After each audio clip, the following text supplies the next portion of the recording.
Salut la compagnie, c'est Benoît de Wargame Miniature Tuto, j'espère que vous allez bien. Je vous l'avais promis il y a quelques temps, je vous propose aujourd'hui de découvrir le contenu de la boîte français 1918-1940 de chez Wargames Atlantique. Alors ce qu'on va faire, c'est qu'on va aller tout de suite à l'atelier pour regarder un petit peu le contenu.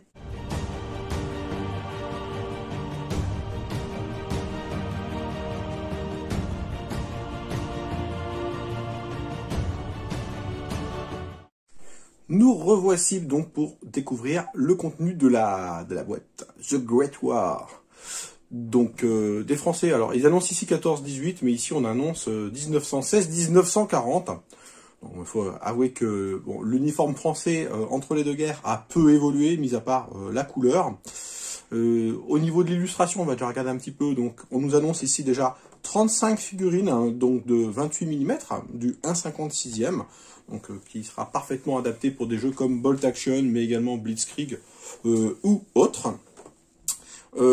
Encore une très très jolie illustration qui va nous donner des idées de peinture. Ici, avec des figurines peintes, c'est ce que j'apprécie particulièrement dans cette marque. Et on va regarder un petit peu ce qu'il y a derrière. Alors, ce qu'il y a derrière, ce qui est plutôt sympa, c'est qu'on nous propose également ici des figurines peintes dans les couleurs de la Seconde Guerre mondiale, avec notamment un très joli tirailleur sénégalais. Donc, je vous avais fait une vidéo il n'y a pas très longtemps dessus. Ce sera un joli complément pour mon petit groupe, avec tout un petit briefing en anglais. Hein, donc, ils ne passeront pas. C'est plutôt pas mal. Donc, ce que je vous propose, c'est qu'on va regarder tout de suite le contenu de la boîte. Et hop, on va donc utiliser donc les mêmes outils que la dernière fois. À savoir un petit scalpel, hop, et donc des grappes sans. Donc c'est du plastique, hein. C'est du plastique. On regarde, il n'y a plus rien dans la boîte. On va la mettre à part et on va regarder un petit peu le contenu de ces grappes. Alors, ça n'a pas l'air d'être toutes les mêmes. On va mettre ça à part, comme ça vous aurez une meilleure visibilité au niveau des grappes.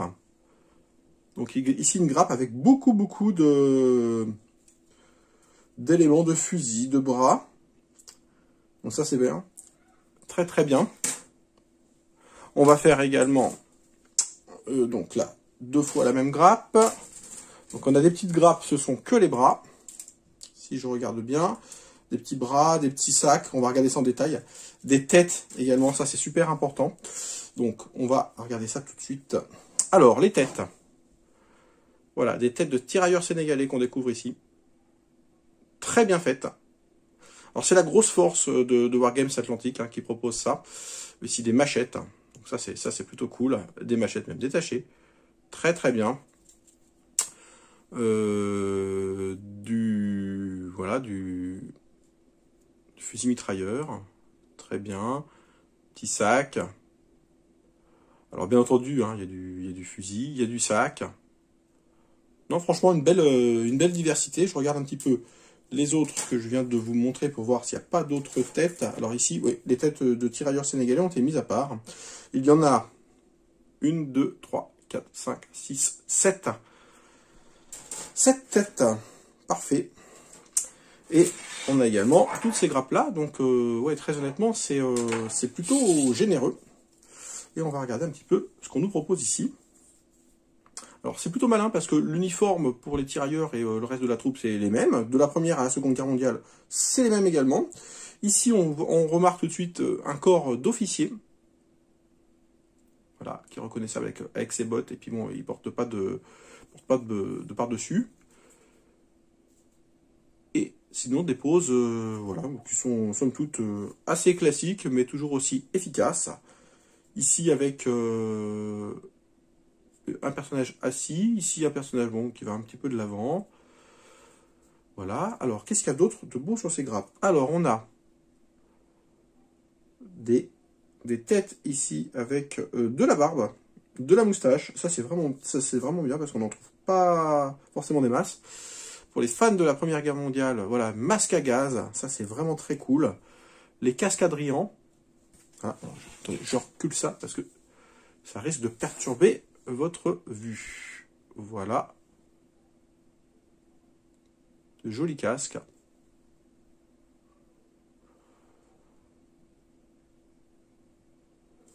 Beaucoup de têtes cascadriants. Vous voyez, hein, c'est vraiment récent, hein, 2021. On a beaucoup de choses. Avec les fusils, avec baïonnette, hein, ce qui est vraiment caractéristique de la Première Guerre mondiale. Après, si on les veut sans, c'est pas très compliqué à retirer. Au niveau des mains, beaucoup de mains vides qui ne tiennent rien, donc ça c'est bien aussi. Le pactage, on peut voir ici. Non, franchement, c'est plutôt généreux. Ok, donc la grappe se compose de 1, 2, 3, 4, 5, 6, 7. Donc ce qui correspond aux têtes de tirailleurs sénégalais qu'on a vu tout à l'heure. Donc il y a 1, 2, 3,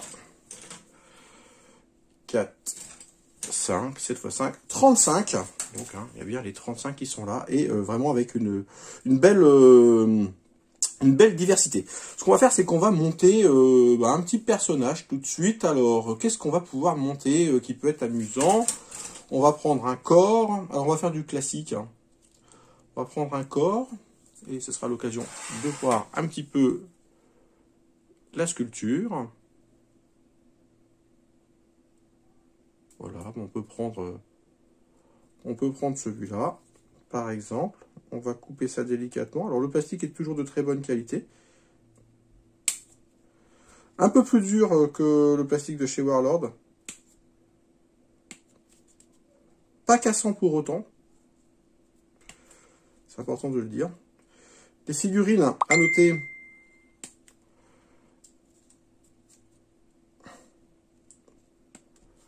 ne sont pas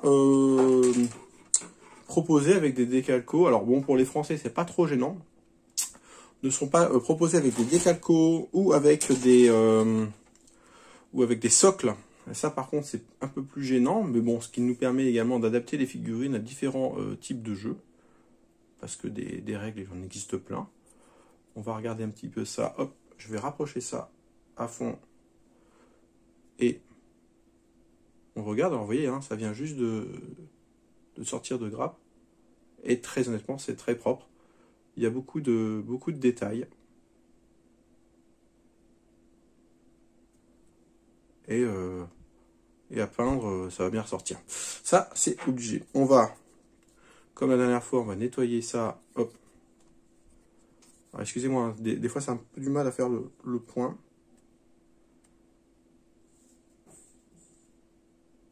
Le petit bras qu'on vient de faire. Alors ça va bien, hein. Très honnêtement, c'est à préparer, c'est plutôt facile, il n'y a vraiment pas beaucoup de boulot. Il faut le faire proprement. Donc, comme la dernière fois, je vais utiliser ma petite colle plastique. Donc on a déjà notre petit socle. Alors le petit socle, pour que ça tienne bien, on va quand même faire en dessous.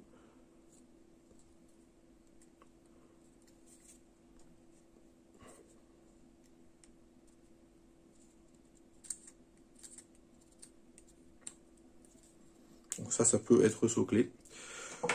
Et on va donc choisir maintenant une tête. Alors je vais partir sur du, voilà, comme je disais, sur du pratique. Ça, disons, c'est l'occasion de 35. Hein, on a quand même l'occasion de faire une bonne base d'armée. Mais également l'occasion de compléter une armée déjà existante. Là, ça va être le cas. On va comparer ça avec les personnages que j'ai déjà. Si ça match pas trop mal. Alors bon, les Wargames, hein, je sais qu'ils sont un petit peu plus... les Wargames Atlantiques sont un petit peu plus grandes que certaines marques. Mais bon, après, ça... À hauteur de jeu, ça se voit pas forcément. On va lui mettre une petite... une tête avec... Alors, je vois de la moustache. J'ai vu de la barbe tout à l'heure. Ça m'intéressait bien d'avoir de la barbe. Quelqu'un qui crie, c'est bien aussi. Le masque à gaz, hein, c'est vraiment bien. Hein, c'est super beau. Et puis là, c'est ça, ceux-là, ils sont vraiment chouettes. Hein. Vraiment très très chouettes. Ah. Alors oui, alors vraiment, c'est une tête d'officier. Donc je vais mettre, je préfère prendre quelqu'un de casqué. On va rester dans le classique du classique. Voilà. Alors, je vais vous montrer ça de près. Comme ça, vous verrez. Et on va partir sur un moustachu, tiens. Hop. Alors, moustache...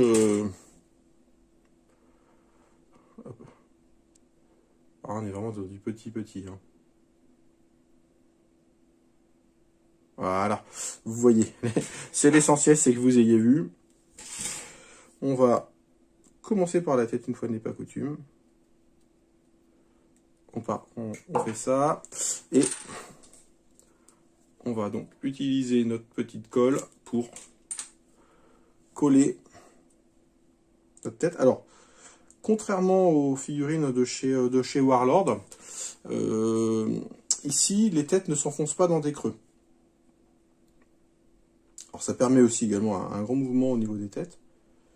Mais les têtes voilà, se posent vraiment à plat. Il y a des détrompeurs, hein, voilà. Mais bon, ça tient très bien tout de suite. Hein. Il n'y a pas de problème par rapport à ça. On va commencer déjà à regarder les bras. Et qu'est-ce qui pourrait m'intéresser? Alors, on va faire du Seconde Guerre mondiale. Hein. Moi, j'ai pas envie de faire de Première Guerre mondiale. Et je veux l'équiper de... d'un petit fusil. Type, ça, je pense que c'est le fusil court, type cavalerie. Peut-être un fusil un peu plus long. Ça va donner quoi si je le mets là? Avec un bras qui le tient. Pourquoi pas? Je suis pas convaincu par ce fusil. On va regarder sur l'autre plaque. Alors comme la dernière fois, hein, c'est vraiment un choix de chacun. Mais moi j'aime bien prendre mon temps à ce niveau-là parce que c'est important d'avoir de belles figurines. Faut pas partir non plus. Ah, je vous ai pas montré ça, tiens. Je découvre. Alors je découvre la boîte en même temps que vous. Hein. Voilà, un petit sabre. Ça c'est cool pour les officiers. Bon, il n'y a pas que des joueurs de Seconde Guerre mondiale également. Hein. Il y a des joueurs de Première Guerre mondiale, et bien heureusement. Et le fusil, ce sera donc sur la première plaque. Hein. Je vais rester sur ma première idée. Et je vais mettre un fusil court. Alors on va mettre ce fusil là, ça me paraît très très bien. On va couper. Tac. Alors, le format de montage, unboxing montage, bon, on va peut-être le garder parce que j'aime bien. Ça détend. Ça détend parce que voilà, on n'est pas encore sur de la peinture, mais ça reste une étape importante. Et on a toujours tendance à dire que bah, les gens savent le faire, alors que c'est pas forcément le cas. C'est important quand même de bien préciser ça. Et donc là, on aurait un premier bras qui viendrait se mettre... Il faut regarder quand même les bras, c'est important. Qui viendrait se mettre comme ça. Ça, c'est plutôt bien. Donc ça, c'est le bras droit. Le bras gauche, il va être le bras qui va porter donc le fusil. Qui serait peut-être bien celui-là. Celui-là, hop. Alors, toujours la difficulté, hein, qu'on montre des petits trucs comme ça, c'est de faire le point. J'espère que je fais suffisamment d'efforts pour que ce soit agréable à regarder. Et je m'excuse du fait que ça ne le soit pas, si c'est le cas. Et on va... Voilà. Alors les petites traces blanches, c'est normal, hein, c'est quand on gratte le plastique, ça fait des petites traces blanches. Tout ça, ça va disparaître. On va prendre notre petit personnage. Alors ça se monte super bien. Très honnêtement, on va positionner déjà ce premier bras. Alors là, c'est la partie délicate. Tac. Et on va tout de suite positionner le deuxième.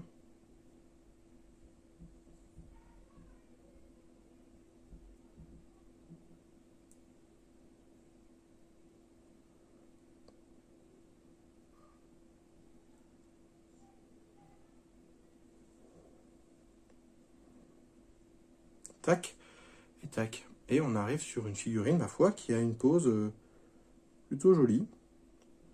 Ah! Ah, j'ai parlé trop vite. J'ai parlé trop vite. Mais par contre, ouais, ça s'adapte bien, donc très plaisant. Voilà, on fait pas de grosses bêtises. Voilà mon personnage. Un Français 1940 hein, qui sera peint. Et on va regarder tout de suite par rapport aux autres figurines que je possède. Donc on va regarder ça par rapport à du Wargames Atlantique. Hein. J'avais montré il y a quelques temps les figurines qu'ils avaient proposées au niveau des résistants. Donc forcément hein, ça match parfaitement. Pas de problème. Alors on peut même utiliser les têtes de cette boîte-là sur le pack là pour créer davantage de choses, notamment au niveau des casques Adrian. Ça peut être rigolo d'avoir des résistants avec ce type de casque là, et inversement on peut faire un officier par exemple découvert ou un soldat découvert avec cette coupe de cheveux. Alors cette coupe de cheveux je l'adore, c'était des figurines que j'avais déjà présentées. Alors si vous n'avez pas vu la vidéo, je vous encourage vraiment à aller la voir. C'était la figurine résistant, le pack résistant. Et voilà, la coupe de cheveux comme ça, vraiment, il y a eu vraiment un gros effort qui a été fait au niveau des recherches historiques. Donc, je vous amène tout de suite une petite figurine également de chez Wargames Atlantique, de chez Offensive Miniature. Wargames Atlantique, c'est ce que je suis en train de vous présenter. Hop. Voilà. Et ces deux marques-là, ouais, c'est vrai qu'elles matchent très très bien. Super. Rien à dire. Au niveau proportion, au niveau finesse, pas de problème. La figurine de chez Warlord Games que je vous avais présentée la semaine dernière, qui était très très sympa, et j'avais fait également le montage, donc je vous mettrai le lien de la vidéo dans la description si vous n'avez pas eu le temps de la voir. Et on va regarder un petit peu ça. Et alors, à même hauteur de socle, voilà ce que ça donne. Alors je dirais que celle de Wargames c'est peut-être un peu plus trapu, peut-être un peu plus fine, mais sur une table de jeu, franchement, ça matchera très très bien. Et on va finir donc avec les petits français que j'avais déjà. Je vous ramène ça tout de suite. De chez Geddy's Gaming. Donc voilà la figurine que je vous avais déjà présentée. Et voilà donc la figurine de chez Wargames Atlantique. Donc voilà, elles sont un peu plus grandes, mais très honnêtement, à distance de jeu, ça va le faire. À noter quand même une différence notoire au niveau de la forme du casque. Voilà, là sur la figurine de droite, on est vraiment sur un casque qui est historiquement plus correct. Celui de gauche, bon, je sais qu'il fait un petit peu polémique. Moi, ça me convainc très très bien. Et pour faire des unités distinctes sur une table de jeu, je pense que ça va pouvoir matcher. Voilà, j'espère que cette petite vidéo vous aura plu. Très jolie boîte, franchement, pour les amateurs de France, de la Grande Guerre ou de la Seconde Guerre mondiale. C'est quelque chose que vous pouvez acquérir sans aucun problème. Je vous mettrai donc le lien vers la boutique de chez Wargames Atlantique dans la description de la vidéo. À noter hein, donc, que les socles ne sont pas fournis. Donc n'oubliez pas d'acheter vos socles. Voilà, je vous dis à très très bientôt pour de nouvelles aventures. Ciao ciao!